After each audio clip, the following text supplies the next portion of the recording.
Bonjour et bienvenue dans Et si. Aujourd'hui on va parler du vendredi 13. Alors pas celui qu'on redoute, mais celui qu'on célèbre.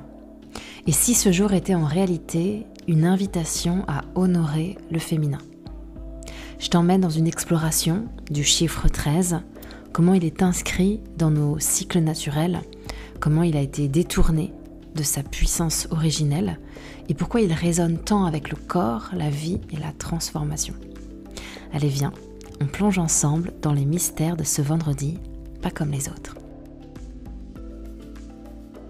Je suis Ama Saul, entrepreneur et maman de 3 enfants. Chaque mardi, je te retrouve ici pour un nouvel épisode autour du bien-être, du couple, de la sexualité, de la spiritualité et de tout ce qui traverse nos vies de femmes. En toute simplicité, je te partage mes réflexions, mes expériences et des pistes concrètes pour avancer dans le corps, le cœur et la foi. Si ce podcast te plaît, pense à le partager à une amie et à laisser une note ou un petit mot pour le soutenir. Bonjour à toutes et à tous. Alors aujourd'hui, j'avais envie de vous parler du vendredi 13 parce que vendredi prochain, on sera le vendredi 13 juin. Il y a beaucoup de superstitions autour du vendredi 13. Il y en a qui le considèrent comme un jour de malheur et d'autres un jour de bonheur, de chance. Et j'avais envie d'aller un peu plus loin dans les racines historiques et spirituelles de cette journée, en tout cas toute la symbolique derrière ce vendredi 13. Déjà le chiffre 13, on peut dire que c'est un symbole du féminin sacré. Pourquoi ? Eh bien, quand on observe les cycles naturels, on va voir que le chiffre 13 est souvent présent. On va avoir 13 cycles lunaires dans une année. Et d'ailleurs, 13 fois 28, ça fait 364 jours. Ça veut dire qu'avant d'avoir 12 mois avec parfois des mois à 30 jours, parfois des mois à 31 et un mois à 28, eh bien, avant c'était plus simple. Il y avait 13 mois de 28 jours et un jour en plus pour faire 365. Donc on se demande même pourquoi est-ce que on a eu ce système de 12 mois alors que 13 mois ça faisait très sens. Ensuite, on a à peu près chez une femme 13 cycles menstruels en moyenne par an. D'accord ? Pareil, le même calcul, on a en fonction des femmes bien sûr, mais en moyenne 28 jours de cycle. Autre fait intéressant, c'est qu'il y a 13 semaines dans chaque saison. Et puis si on va encore un peu plus loin de la Terre, eh bien 13 années vénusiennes équivalent à 8 années terrestres. Donc on peut retrouver vraiment déjà dans la nature ce chiffre 13. Au niveau de la symbolique spirituelle du chiffre 13, par exemple dans le tarot, la 13e carte est celle de la mort. Mais la mort représente pas forcément la mort physique, d'accord, mais la transformation, d'accord, le renouveau. Il nous faut en fait vivre des morts symboliques pour renaître à soi-même. Car on est obligé vraiment de lâcher certaines parties de soi pour en faire naître de nouvelles. Autre fait intéressant, c'est que en Égypte ancienne, le 13 symbolisait une après-vie joyeuse. Donc on voit que le 13, il a quand même cette puissance. On peut aussi retrouver des traces anciennes du féminin divin, notamment avec la Vénus de Locelle, qui est une sculpture qui date d'environ 25 000 ans et qui représente une femme tenant une corne avec combien d'encoches ?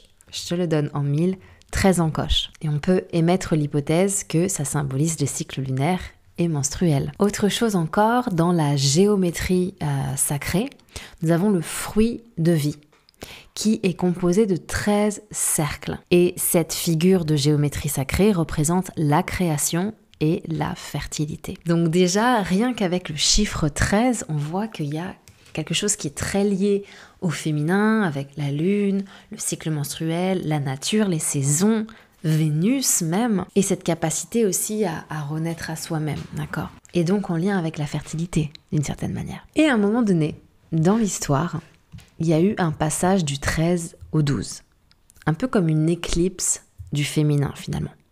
Donc on en a parlé, il y a eu la transition du calendrier lunaire, on est passé de 13 mois au calendrier solaire de 12 mois, ce qui a en quelque sorte marginalisé le féminin cyclique. Et donc le 12, il devient le chiffre de l'ordre. 12 mois, 12 heures, 12 signes du zodiaque, 12 tribus d'Israël, 12 apôtres. Et c'est vrai que le 12, il est carré en quelque sorte. Il peut se diviser par 2, il peut se diviser par 3, il peut se diviser par 4. Voilà, c'est un chiffre facile. Et le 13, donc, il est relégué au rang de superstition, associé au désordre et à la malchance. Le 13 ne peut pas se diviser par 2, ni par 3, ni par 4, etc. Ensuite, par-dessus ça, il y a eu toute la culture pop, d'accord, avec les films d'horreur, Vendredi 13, etc., etc. Mais finalement, quand on va un peu plus en profondeur, on remarque que il y a souvent, en tout cas dans certains cas, vous allez le voir, un 13e oublié et qui est lié à une figure féminine marginalisée. Par exemple, Marie-Madeleine. C'est la première témoin de la résurrection de Jésus. Elle est même envoyée pour annoncer la nouvelle aux apôtres. Pendant 2000 ans, elle a été considérée comme une prostituée. Et c'est seulement en 2016 qu'elle a été reconnue comme l'apôtre des apôtres. Et donc, c'est la 13e apôtre.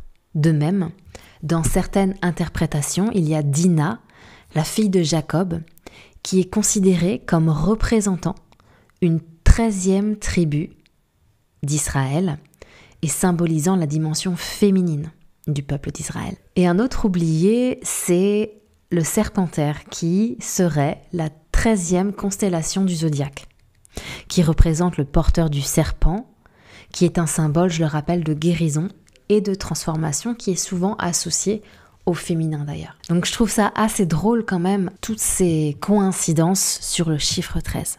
Maintenant, regardons un peu plus en détail le vendredi. Donc en latin, vendredi vient de Dien Veneris, qui veut dire jour de Vénus. Vénus qui représente l'amour, la beauté, la fertilité. En anglais, Friday dérive de Freya, qui était une déesse nordique de l'amour et aussi de la fertilité. Donc après cette analyse du chiffre 13 et du jour de vendredi, ça fait sens finalement que le vendredi 13 est un jour pour honorer notre féminin. Donc moi, c'est vraiment une célébration que je fais maintenant depuis quelques années. Alors j'essaye de me célébrer au quotidien, de me célébrer toutes les semaines, de prendre du temps pour moi, pour prendre soin de ma sensualité, de mon féminin, etc. Mais le vendredi 13, c'est un rappel. C'est un rappel en plus, finalement. Tiens, on est vendredi 13. Ça veut dire qu'il est chargé de ce chiffre 13, lié dans la nature au féminin, spirituellement à la renaissance, à la fertilité, et ce vendredi. Que faire le vendredi 13 ? Eh bien, vraiment, je vous invite à faire ce qui vous fait du bien, d'accord ? Prendre un moment peut-être pour allumer une bougie, méditer, pratiquer la respiration ovarienne pour se connecter à votre centre énergétique. Pourquoi pas écrire une lettre à votre féminin intérieur pour renforcer l'estime de soi. Ça peut aussi participer à un cercle de femmes pour partager, célébrer ensemble, aller danser. En fait, faites ce que vous avez envie, tout simplement. Dans nos vies super occupées, on peut mettre beaucoup nos priorités peut-être sur nos enfants, notre activité, etc., etc. Et ça peut être un peu plus compliqué de trouver du temps pour soi, vraiment soi.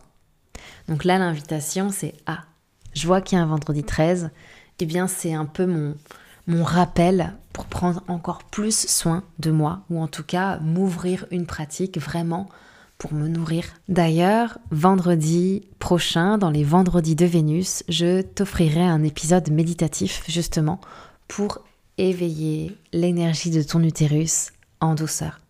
Ce sera une pratique simple à écouter dans un moment de calme pour te relier à ta sensualité.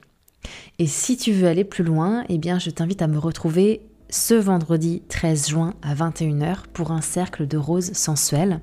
C'est un espace entre femmes où je te guiderai dans plusieurs méditations sensuelles pour revenir à ton corps et à ton énergie féminine. Toutes les infos sont dans la description et je serai ravie de t'y retrouver. À bientôt.